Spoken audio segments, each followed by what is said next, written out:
Well, hi again. This is Mike Siver, and we're doing the Mike Siver Show.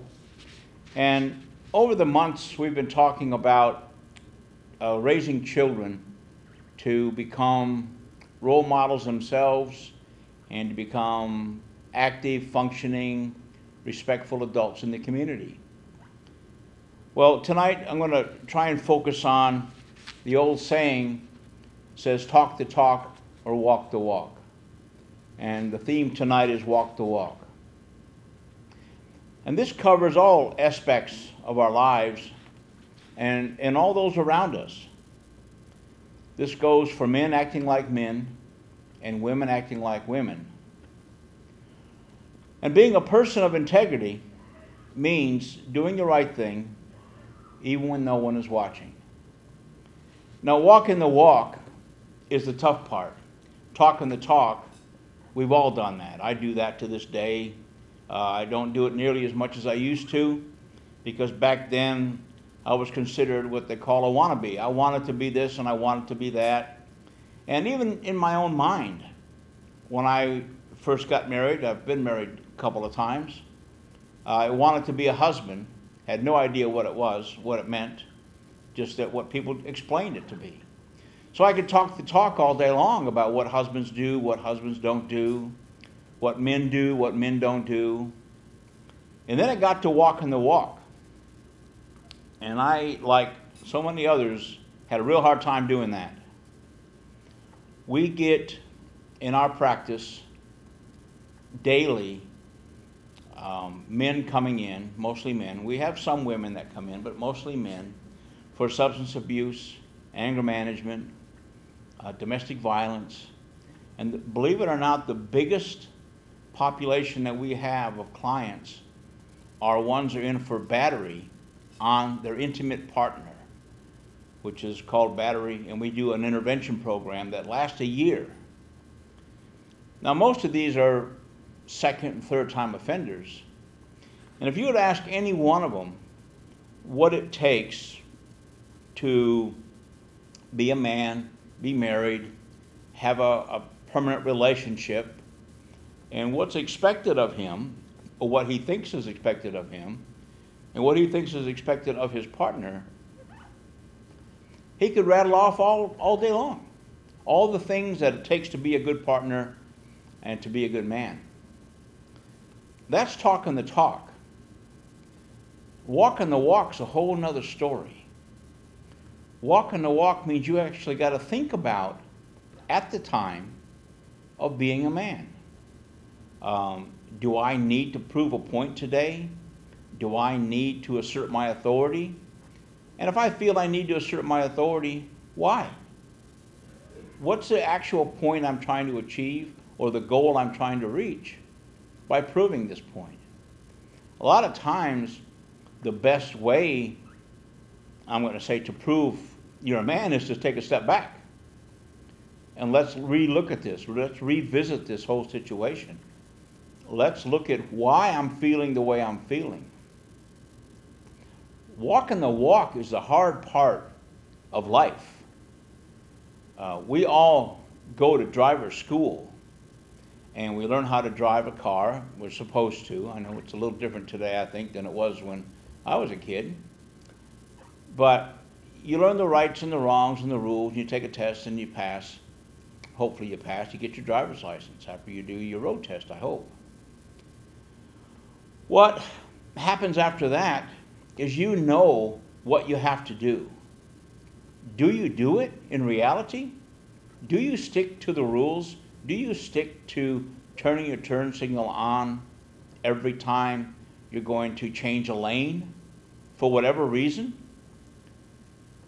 No, a lot of times we don't. A lot of people don't. You see it all day long. Anybody out there that's watching knows people, if themselves, that don't do it. Now, using that for an example, there was a time when I was a lot braver than I am today. I was behind a lady. It was a lady, by the way. It was a real lady, and I'm not making that up, who did a lot of lane changing and turning without using a signal. So when they went into it, and I was getting frustrated. And I don't know why I was getting frustrated, but I was getting frustrated. And there was nobody in the car with me, so nobody else was in danger but myself. I didn't have my children in the car or anything else. I just felt some reason at this point I needed to take a stand. So when she pulled off into a parking lot of a store, I pulled off behind her. And when she parked, I parked a little ways away, got out of my car, and I walked up to her, and I told her I wanted to inform her that her turn signals weren't working. Was she aware? Did she know that her turn signals weren't functioning? Because I felt that she was a responsible person and that would use her turn signals when indicating to not catch other people off guard. She got mad. My turn signals work fine. I would have been smart had I left it alone at that point, but I had to make the closing comment while walking away. Well, then why don't you use them? And that didn't go over very big either. Luckily, I didn't get arrested and nothing happened, but she got hot. She got really hot. Walking the walk. You know, why didn't she want to use her turn signals? Why don't people do it? Are they just too lazy to do it? I know every car has to have them. It's a law. We walk the walk in life. When you walk out the door, every day is going to be a challenge. And sure, we plan our days. I mean, I go to my office. I leave at a fairly regimented time, get to the office, unlock the door, go on in. Everything's pretty standard. But everything happens differently during the day. Other things happen a lot. Phone calls, people hang up, don't want to talk to you, don't like the counseling you're doing. Probation officers want to extend the counseling, and you have to try and explain to them that you can't just do it for the sake of doing it. We know the probation officer is correct, and that the person, even though when they complete the program, haven't learned anything.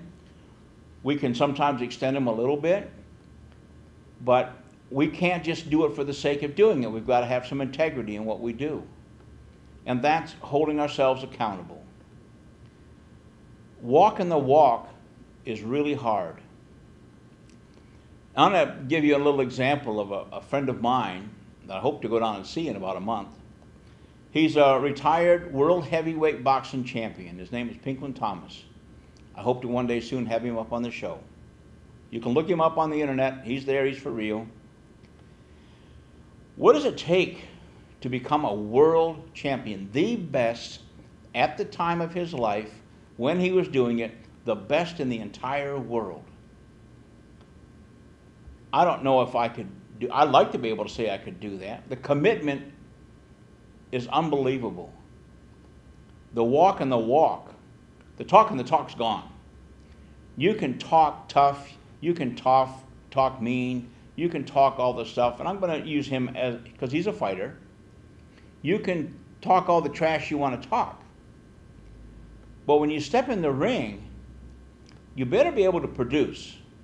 You better be able to walk that walk. And he did. He did several times and defended his title and lost it and won it back.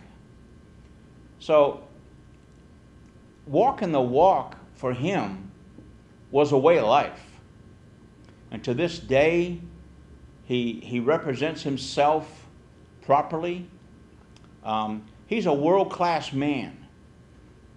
Even when he's amongst his peers, he stands out because he stands tall, his shoulders are back, his dress, he dresses professionally. He's one of the few men that, unless he's in his training, in his jogging shorts or training shorts, wears slacks. He dresses, his slacks are pressed, his shirts are pressed. He walks the walk, presents that image. That's not just talk. He does that all the time. It's part of his life. And I really, really hope I can get him on the show. But we get back to walking the walk as a husband. I know anybody can walk in here right now and we can talk about what does it take to be a husband. And everybody's going to know within reason, and almost all these stories, if we ask 4 or 5 different people, almost all their ideas about what it takes to be a husband are going to be fairly similar. But then if you ask the woman what it takes to be a wife, and ask several of them, you're going to get some similar responses again.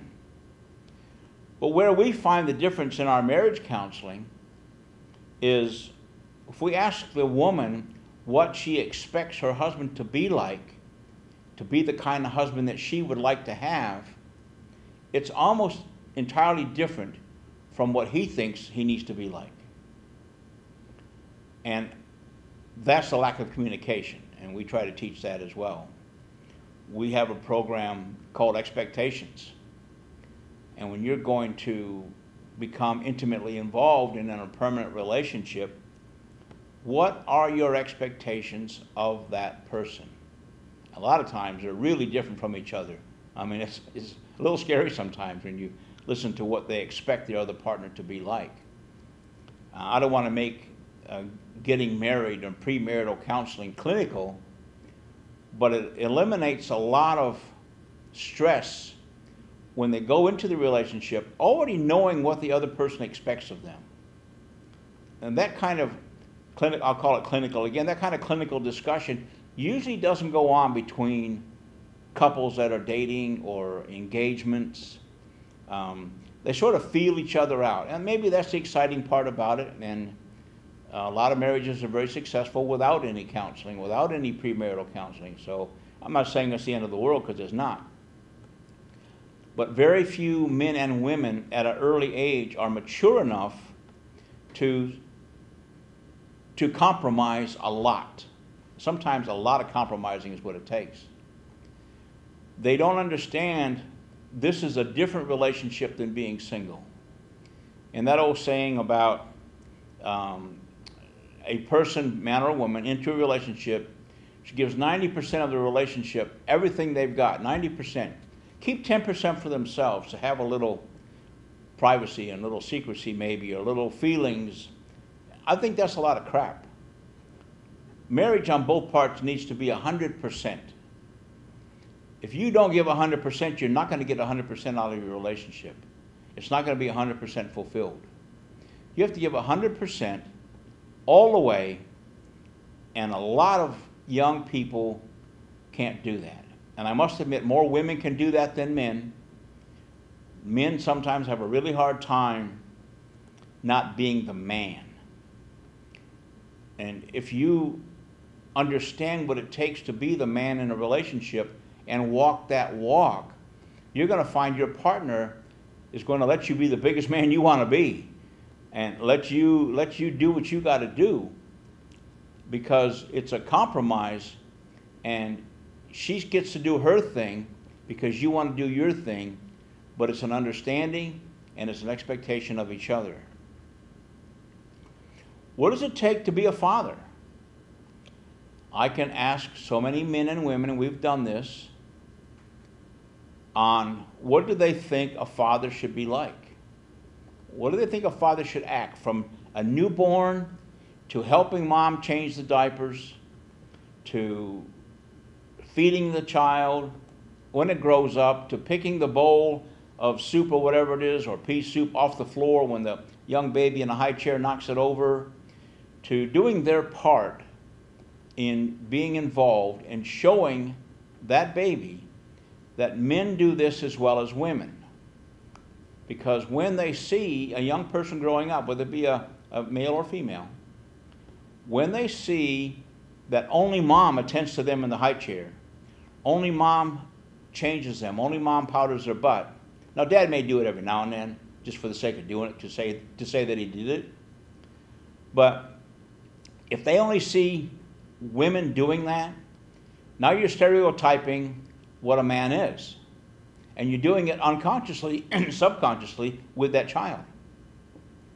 Because as you grow up, like you and that child, you are a product of your environment. And if you ever saw your mother cook meals, your mother change your diaper, your mother hold you when you cry, your mother pick you up from school, your mother be there when you get home, then you're only going to think that's what women do, and men go and do their thing. Well, in a lot of cases, that's what happens, But that's an agreement between the mom and the dad that you don't know about, that you don't understand. And that's why I think a lot of men need to spend a bit more time doing stuff with their children directly, I mean intentionally and directly, rather than stop at the bar on the way home with the guys, or go out with the guys on a weekend or this, or go fishing with the guys. You know, there's a point when your young daughter or son is maybe 6, 7, 8, 9 years old and older, you want to take them fishing with you now and then. But you have to be careful of the role that you play in their life, which is the title of one of the books that I've written.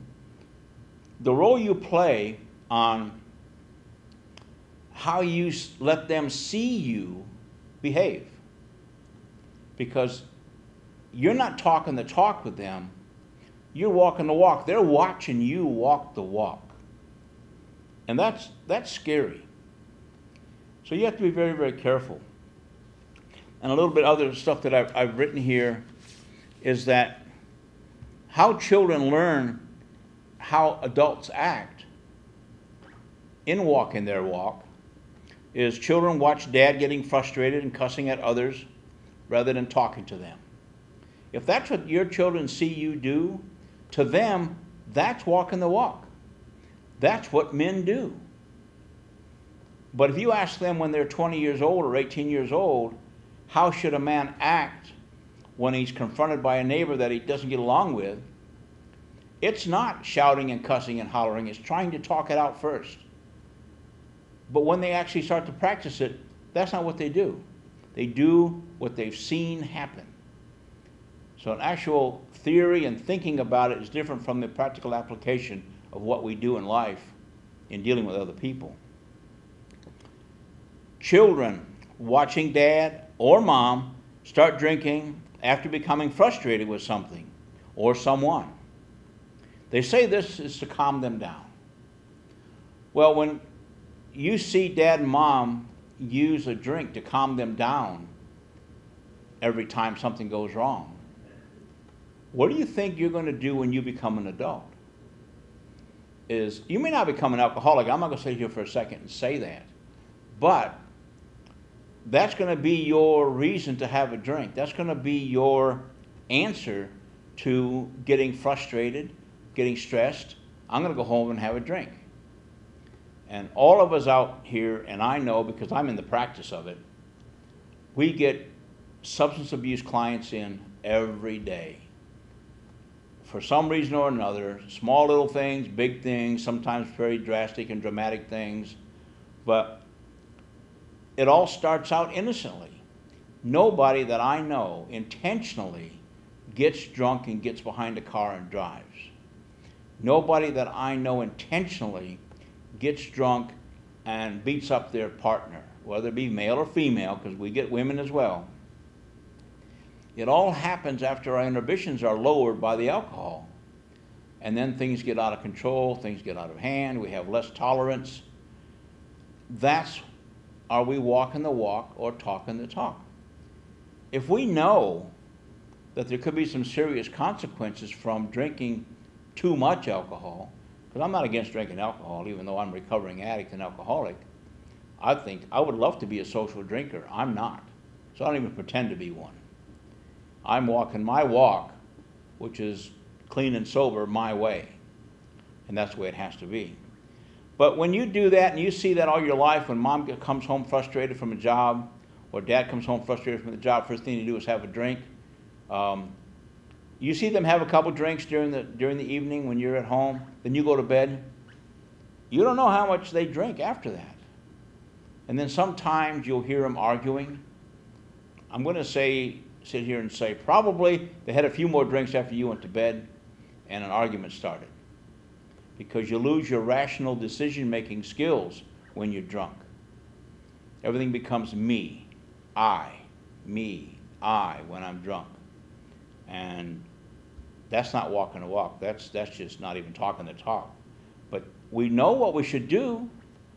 And the sad part about it is I can ask that same person the next day, how do you think a person like you should act during a relationship they're going to tell me all the right things. 99% of them, with a little variance here and there, know what to do.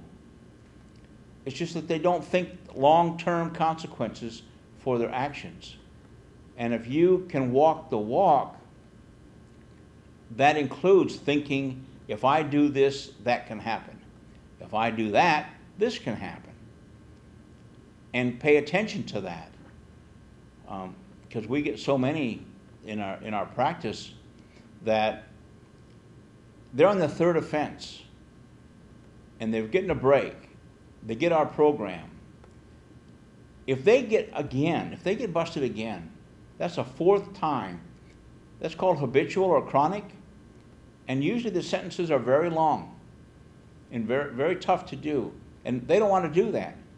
So we talk really seriously at that point about walking the walk from this point on. We know you know what to do. You don't even have to come to counseling to know what to do. We know you know how to do that. Now we have to figure out how to do that. We know you know what to do. Now we got to try and help you figure out how to do it. And that becomes the key of a lot of their success. And we're pretty fortunate that at this date, we've got a pretty good success rate. So we're pretty fortunate that way. Respect of self. It's a little tougher asking people, what does it take to respect yourself? What do you think you have to do or be? How does it take? What has to happen for you to have self-respect? Well, a lot of them need a little help on this point, even at any age, male and female, because for various things that happen in their environment growing up, they've either lost self-respect or had it taken away from them, or they were belittled a little bit, or their school grades. I mean, I wish I could say I wasn't, but I know when my kids went to school, they came home with C's when I was in school, I was grateful to get a D. If I got a D, I was happy, man. My day was made. But I always got told, you can do better, Mike, by teachers and by parents and by grandparents and you name it. You can do better than that. We still tell our children the same thing. If you can get a D, you can get a C. If you can get a C, you can get a B. If you can get a B, you can get an A. And we don't settle. And we, in our mind as adults, thinking that's motivation, that's inspiring them, that's giving them confidence.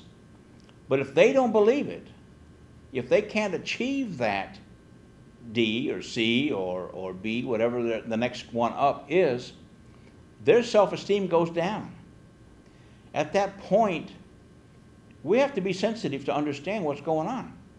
They may have some kind of issue or concern that's stopping them, and it can be hundreds of things, from reading, from paying attention in class, from bullying, from having, distracted all the time.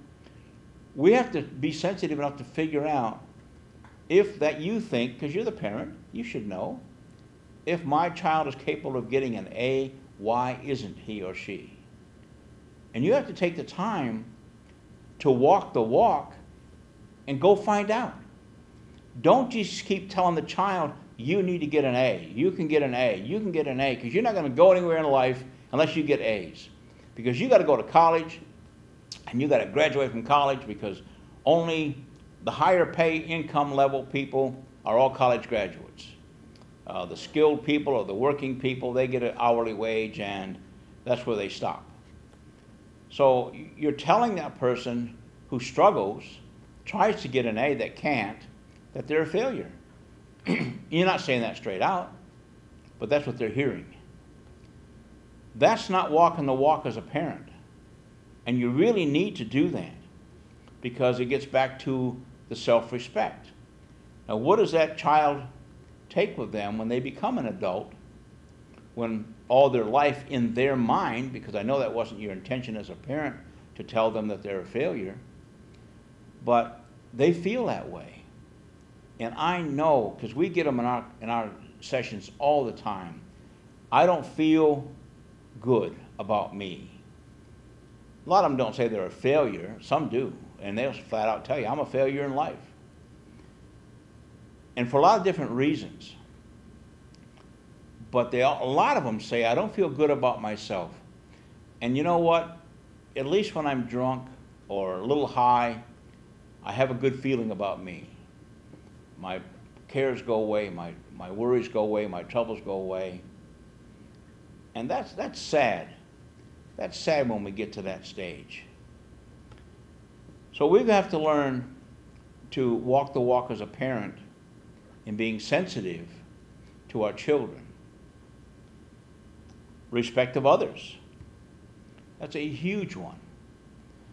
And you have to learn that respect is not given. Respect is earned. That's a really hard one for a lot of people to accept in walking the walk. Well, I'm this and I need to get respect or I'm not going to give it. Excuse me. It works the other way around. If you want respect, you have to earn it. Because you're not giving it automatically. If you want to get a higher wage, you have to earn it. If you want to get a better car, you have to earn it. Nothing is free. I mean, you can win the lottery, I guess, and everything is free after that, but you still have to work for the money to buy the lottery ticket, I hope.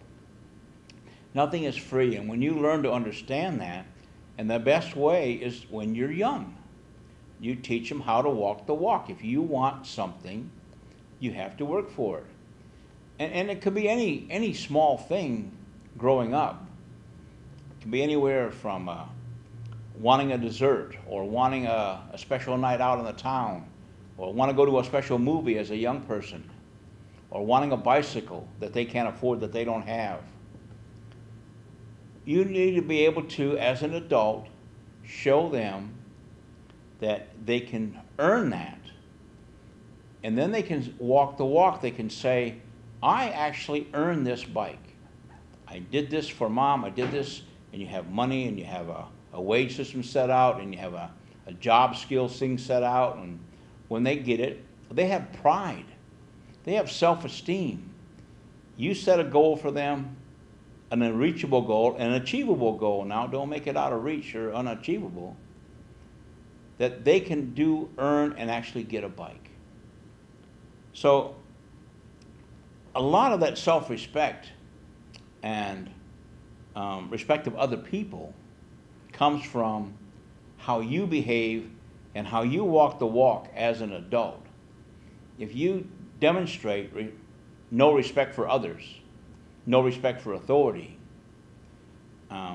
that's what your children are going to end up with in most cases. Now, they'll talk different. I'm not going to be like my dad, or I don't want to be like my mom because I don't like how that person was. But they'll still be like that to a certain extent because it's so ingrained. And we talk about that on here too. You spend 9 years to 10 years of your life learning a certain thing. You don't lose that overnight. That's ingrained in you, that's trained in you, and it won't just disappear because you say you don't want to. There may have to be a very strong motivational reason to change your behavior.